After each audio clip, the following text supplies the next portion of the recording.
สบายดีพ่อแม่พี่น้องและหมู่กูจากแพงมื้อนี้พ่อตู้จิมมี่ใส่เสื้อสีแดงความหมายว่ามีข่าวดีพ่อแม่พี่น้องมื้อนี้ได้รับข่าวที่ว่า2 คนที่ว่าข้าพเจ้าซอยฟิลฟอร์มไปเอาสัญชาติอเมริกาเนาะเขาได้รับแล้วว่าเขานัดไปสัมภาษณ์โอเคเพราะจังสั้นพ่อแม่พี่น้องขอกรุณาแชร์แบ่งปันคลิปตัวนี้ให้ทุกคนที่ว่ากำลังที่เอาไปเอาสัญชาติบ่หรือว่าเทื่อก่อนเขานัดแล้วเขาแคนเซิลแล้วบัดนี้เขาสิเริ่มนัดใหม่โอเคพ่อแม่พี่น้องเพราะจังซั่นผู้ใดรอท่าสิไปสัมภาษณ์กรุณาเรียนข้อมูลโอเคแล้วข้อที่2หลายคนโทรมาว่าอันข้อมูลน่ะนะตะกี้เขายื่นฟอร์มเนาะเดี๋ยวนี้ต้องได้เรียนข้อมูลตัวอันคำถามคำตอบนะ128ข้อบอโอเคฟังคักๆพ่อแม่พี่น้องถ้าผู้ใดยื่นฟอร์มเอาสัญชาติตัว N400 ก่อนเดือน10วันที่20ปี2025แปลว่าเรียนแต่100ข้อโอเคบ่แม่น128นอกจากว่าผู้ใดยื่นฟอร์มหลังจากเดือน10วันที่20แปลว่าความหมายว่าต้องเรียนตัว128ข้อโอเคแล้วตัวเขียนตัวอ่านมันก็ยังคือเก่าถ้าผู้ใดเรียน128ข้อฟังคักๆแปลว่าคำถามเขาสิถามใน20ข้อนะต้องได้ตอบถูก12ข้อโอเคเข้าใจแล้วบ่ถ้าผู้ใดเรียนตัว100ข้อแปลว่าใน10ข้อ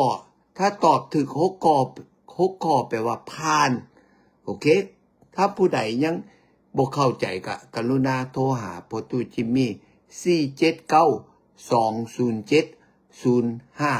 479-207-0508แล้วอีกสิ่งสุดท้ายมื้อนี้มีคนมาฟิลฟอร์มอยู่บ้านข้าพเจ้าแล้วเขาถามว่าค่าธรรมเนียมได้ยินใน Facebook ว่าหรือว่า YouTube เขาบอกว่าค่าธรรมเนียมเดี๋ยวนี้ขึ้นเป็น 1,300 ปลายบ่พ่อแม่พี่น้องบ่แม่นคนออกข่าวนี่แปลว่าบ่ถูกต้องเด้อ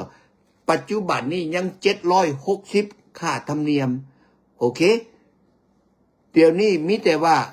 เขาเสนอเขาวางแผนซื่อๆว่าสิขึ้นค่าธรรมเนียมเป็นขึ้น 75% โอเคขึ้นประมาณเกือบ$700เข้าใจบ่พ่อแม่พี่น้องก่อนหน้าเขาสิขึ้นเขาต้องให้เวลาเขาต้องแจ้งข่าวให้ทุกคนรู้ว่า60มื้อก่อนเขาสิขึ้นได้อันนี้กฎหมายเข้าใจบ่พ่อแม่พี่น้องเพราะจังซั่นปัจจุบันนี้ยัง760โอเคคนอื่นเว้าบ่ถูกต้องฟังพ่อตู้จิมมี่นี่พอติดตามข่าวตลอดและแน่นอนว่าค่าธรรมเนียมเท่าไหร่ก่อนสิยื่นฟอร์มออกไปโอเคพ่อแม่พี่น้องจื้อเมียนมีคำถามอย่างผู้ใดมีคำถามเกี่ยวกับเอาสัญชาติอเมริกากรุณาโทรหาพ่อตู้จิมมี่หรือว่าผู้ใดสนใจอยากเฮ็ดสัญชาติอเมริกาพ่อตู้จิมมี่พอสำนานซอยคนลาวคนไทยมา20 ปีข้าพเจ้าบ่แม่นทนายความแต่ว่าสำนานฮู้จักว่าเริ่มต้นแนวใดฮอดมือสัมภาษณ์แล้วไปรับใบประกาศพ่อแม่พี่น้องโอเคเห็นบ่อันนี้แหละการช่วยซอยสังคมสร้างความดีให้ตนเองและคนอื่นโอเคทำบุญก็สุดท้ายถ้าผู้ใดอยากทำบุญก็แชร์แบ่งปันคลิปตัวนี้ให้คนอื่นเรียนรู้และผู้สิเอาบัตรเขียวเขาก็เปิดขึ้นแล้วพ่อแม่พี่น้องโอเคสมมุติว่าผัวอยากประกันบ่แม่นผัวสิแลนหนังสือบัตรเขียวให้เมียแล้วเมียสิแลนบัตรเขียวให้ผัวหรือว่าถ้าแต่ว่าตัว วีซ่ามาแต่เมืองลาวยังบ่เปิดเด้ออันนั้นยังบ่เปิดระยะนี้ยังโจะไปก่อนโอเคมีแต่ว่าคนที่ว่าอยู่ในอเมริกาค่อยสามารถยืนเอาบัตรเขียว